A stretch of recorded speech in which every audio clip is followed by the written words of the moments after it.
and all that's spiritual, and they see the voice as being that which coordinates the two. The voice is the link between the physical and the spiritual. Yes. It makes sense in a way. The voice is so intimately connected with the breath. It's so present and at the same time so intangible.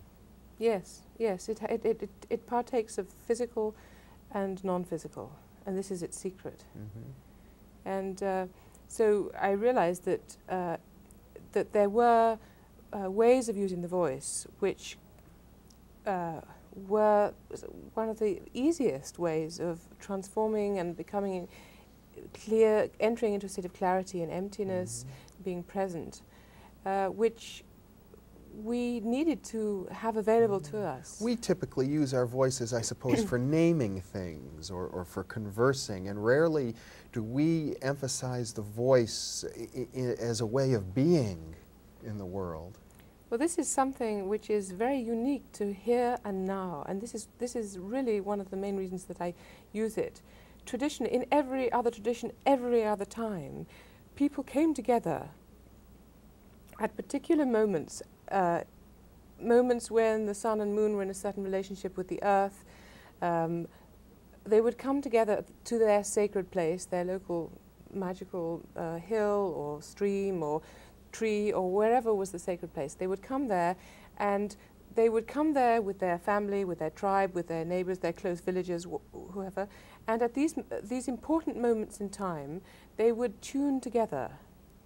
And they would tune, firstly, they would tune themselves by chanting so that they remained healthy. They would tune themselves in relation to their close associates, neighbors, friends, and relatives. In other words, the people that they lived with, worked with. They would then tune all of those in relation to the time, in relation to the place, and most important of all, in relation to the divine. Sort of like an orchestra tuning up, preparing to play. Absolutely. No, very different. Ah. Not preparing to play another time, but playing now in this place.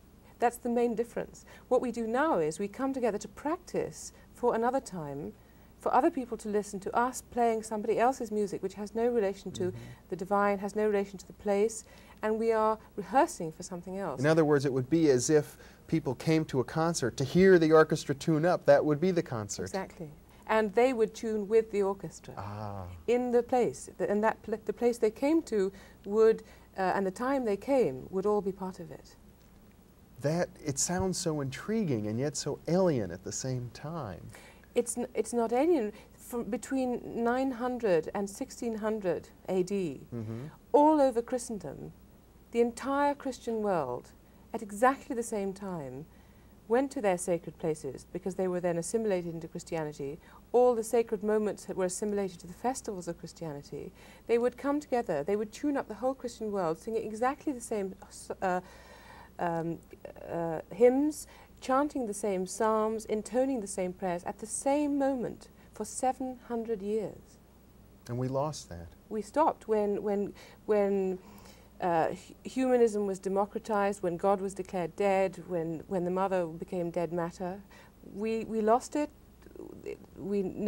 People stopped going to church, and whatever you may think about going to church, that was the way it had come to be in the Western world. And since the war, this is practically non-existent. It's maintained by choirs and the priests, but the people, most of the people, especially in Europe, don't go anymore. Now, how does one use sound to attune with one's own body? Oh, there are many ways of doing that. And in a way, any form of singing does that, and that's why any form of singing is good. But there are very specific ways of doing it, and that depends what you... This is what you teach yes. in your workshops. Right. You've developed some methods yourself of chanting with the Tibetans. Creating unusual resonances is quite remarkable. I've heard you, and I hope you'll share some of this with us a little later, but perhaps you could talk about it for a moment, and just what it is that you're able to do. Yes. Well, there are many parameters of sound which you can use. Sound is one of the basic parameters of sound is first, sound is the interruption of the continuity of our experience, and that is one such. Yes. If I do that a few times, you get rhythm. If I go beyond 16 cycles a second, you get a pitch. the greatest is duration, when a piece starts and when it ends. So in the West it's usually 20 minutes. In Japan it's 2 seconds or 2 weeks. So we're very mediocre. Then the subtlest of all is the harmonics of the sound itself, which is the internal structure of the sound. And so one of the things I try and do with people is not to play out in time and space and permutate rhythm and pitch and so forth, but which is what the West has specialized in and is exquisitely like a tune. perfect. Yeah, exactly, or a symphony. Or so what you do is not a tune. No. What I do, well, it is, in a way it is a tune, but it's not that kind of a tune. What it is, it's to take one sound with no rhythm, with no melody, just one pitch, and to go into the very heart of that pitch so that you hear what that pitch is, so that you reveal its very nature. In other words, you hear that which sound is made of. The essence of the pitch. And the essence of the pitch is more like light than sound, almost. And in fact, it's called color in the language of acoustics. Really? Can you demonstrate that for us? Okay.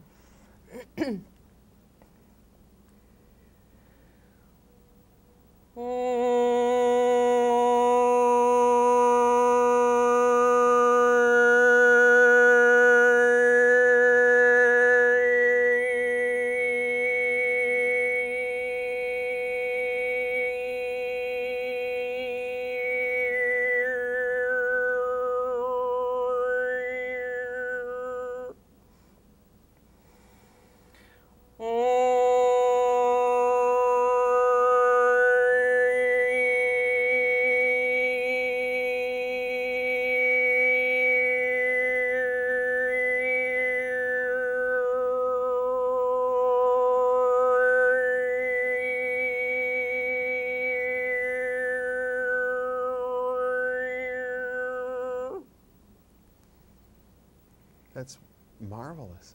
It's remarkable. That is a Tibetan. No, that is actually Mongolian.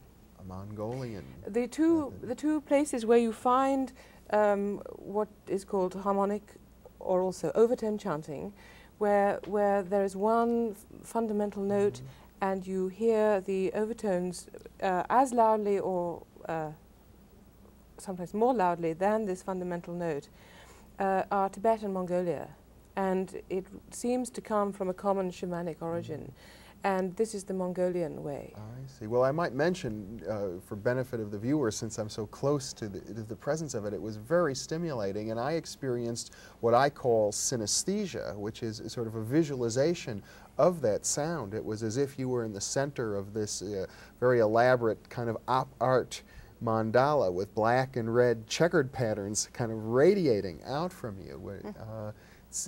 It seemed to kind of resonate in waves with the sound pattern. Yes. I guess this kind of an experience is not uncommon.